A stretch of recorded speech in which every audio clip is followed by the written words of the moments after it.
Sir first నేను complaint లాగా అడుగుతున్నాను. ఇప్పుడు పేరెంట్స్‌ని మనం ఏం జేయాలి పిల్లల విషయంలో? మార్క్స్ తక్కువొచ్చినాయి, రిపోర్ట్ కార్డ్స్‌లో మార్క్స్ తక్కువున్నాయి అంటే, ఈ కాలంలో గూడా పేరెంట్స్ వాళ్ళ రియాక్షన్స్ చాలా డిఫరెంట్‌గా చూపిస్తున్నారు. సో, పేరెంట్స్ ఏం జేయాలంటారు? పిల్లల మార్క్స్ తక్కువొస్తే? ఇది బాగా చర్చించాల్సిన అంశం అండి ఇది. హ్మ్. అంటే నేను ఒక చిన్న ఇన్సిడెంట్ చెప్తానండి. నా దగ్గర కౌన్సిలింగ్ వచ్చారు ఒకళ్ళు. పాప ఇంటర్మీడియేట్‌లో 956 మార్క్స్ వచ్చాయి. హ్మ్. Out of 1000కి. సూపర్బ్! 956 అంటే మంచి మార్క్సే కదండీ! అసలు మంచివేంటి సార్? అసలు 900 అబోవ్ దాటితేనే గ్రేట్ అనే ఫీలింగ్ గదా మనకి. బట్ వాళ్ళ పేరెంట్స్‌కి అది సాటిస్ఫాక్షన్ లేదు. ఎందుకు? 956 వచ్చాయని ఆ అమ్మాయిని కొట్టడమో, తిట్టడమో చేశారు అయ్యో!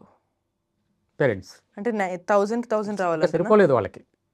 ఆ మార్క్స్ సరిపోలేదు. హ్మ్. ఇంకా ఎక్కువ రావాల్సింది. నీకు తక్కువొచ్చాయని తీసుకొస్తే ఆ అమ్మాయి ఈ నేపథ్యంలో ఆ అమ్మాయి ఏదో కొంచెం ఎమోషనల్ డిస్టర్బెన్స్ ఉంటే మా దగ్గర తీసుకొచ్చారండి కౌన్సిలింగ్‌కి. హ్మ్.